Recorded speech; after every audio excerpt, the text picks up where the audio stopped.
বয়স সম্বন্ধে আমাকে বলছে যে 97। আমার বয়স 97 না, আমার বয়স হলো ইদ্রিস সাহেবের বয়স আর আমার বয়স এক সমান। ইদ্রিস সাহেব দেশ চালাইতেছে, হ্যাঁ, আর আমি উপজেলা চালাইতে পারবো না।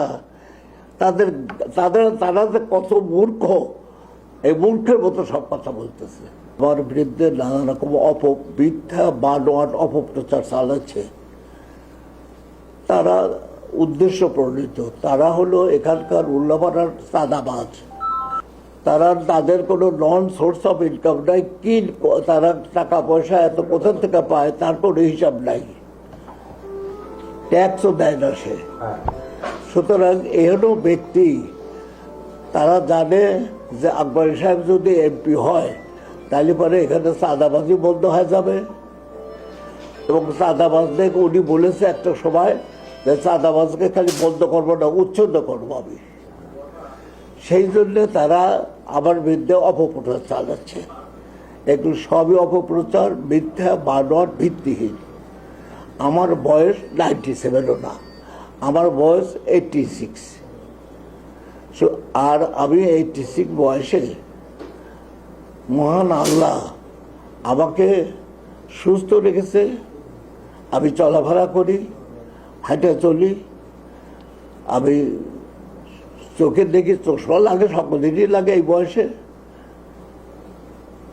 আমার কোনো অসুবিধা আছে বলে আমার মনে করি না। আমি সব কাজকর্ম করি। দলের আজকে মিটিং হয়েছে, 14টা ইউনিয়নের নেতাদের সাথে মিটিং করি। 14টা ইউনিয়নের নেতাদের আগামী নির্বাচনে তাদেরকে গাইডলাইন দিচ্ছে যে এইভাবে গাইডলাইন অনুসারে তোমাদের ভোট চাইতে হবে, নির্বাচন বুথগুলি পাহারা দিতে হবে কিভাবে, তার জন্য কমিটি করতে হবে, সব নির্দেশনা আমি দিচ্ছি। আমি নেতা কর্মীদের সাথে আজকে সকালবেলায় এখানে প্রায় 50-60 জন নেতা কর্মী আসছিল, তাদের সাথে মিটিং করছি।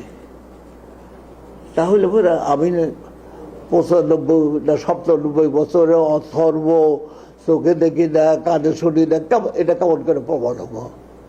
আমি তো এইটা করলাম, এটা দেখুক যে তারা করলো কিনা। এটা সমস্ত বানোয়াট, মিথ্যা, উদ্দেশ্য প্রণীত। যেহেতু তারা ভয় খাচ্ছে যে আকবর আলী সাহেব আসলে পরে আমরা চাঁদাবাজ বন্ধ হয়ে যাবো, আমরা চাঁদাবাজ করতে পারবো না। 2 হলো যে তারা মনে করতেছে যে আকবর আলী সাহেব যদি আমাদের ঘের উচ্ছেদ করে দেয়, চাঁদাবাদ উচ্ছেদ অভিযান চালায়, তখন তো আমাদের কি হবে? সুতরাং আসো, আমরা যত রকমের বাংলাদেশের বাংলা ভাষা ওয়ার্ড আছে, খারাপ ওয়ার্ডগুলি আছে, এগুলি তার বেলায় প্রয়োগ করে তাকে জনসম্মুখে একটা হেয় প্রতিপন্ন করামূলক একটা পিকচার তুলে ধরে। তাহলে পরে পরবর্তীতে আমরা যে দাবি তুলছি যে তাকে দলের থেকে নমিনেশন বাতিল করে আজাদকে দেওয়া হোক, বড় চাঁদাবাজ উল্লাপাড়া বড় চাঁদাবাজকে দেওয়া হোক, আর যারা করতেছে রাজ্জাক, সেই রাজ্জাকের বড় ভাইকে দেওয়া হোক। এর থেকে তো বোঝা যায় যে তারা এই যে তাদের দলের অবস্থান কি। 14টা ইউনিয়ন ডাক দেন, কেউ আসতো না তাদের কাছে। আমি ডাক দেব, আপনারা আসেন সকল, দেখেন যে কত লোক আসে, তারা কি কথা বলে। উল্লাপাড়া তো 14টা ইউনিয়ন নিয়ে গঠিত, এই ইউনিয়নের সব নেতা কর্মী আসবে। আমি যদি ডাকি, এখানে একবার আমি ডাক দিয়েছিলাম, সেখানে 20,000 লোক আসছিল। আবার ডাক দিয়ে দেখা দেবো যে কত লোক আসে আমার ডাকে, উল্লাপাড়া কত লোক আসে। সুতরাং তারা যেগুলি বলতেছে সেগুলি হল বিদ্বেষমূলক, উদ্দেশ্য প্রণীত, জামাত দ্বারা প্রভাবিত হইয়া আরো এগুলি বলতেছে। যেহেতু জামাতের ক্যান্ডিডেট আছে, জামাত তাকে ইনফ্লুয়েন্স করছে, সেজন্য সেই কথাগুলি বলতেছে তারা। সুতরাং এগুলি নিয়ে আমি কোনো রকম, আমি যা সোনাকে গোবরের মধ্যে ডুবায় রাখলে সোনাই থাকে, ও গোবর হয়ে যায় না। আকবর আলীর যে সোনা, ও শোনাই থাকবে, ও যত কথাই বলুক না, ও কিচ্ছু আসবে না। জনগণ আমাকে জানে, জনগণ আমাকে জানে।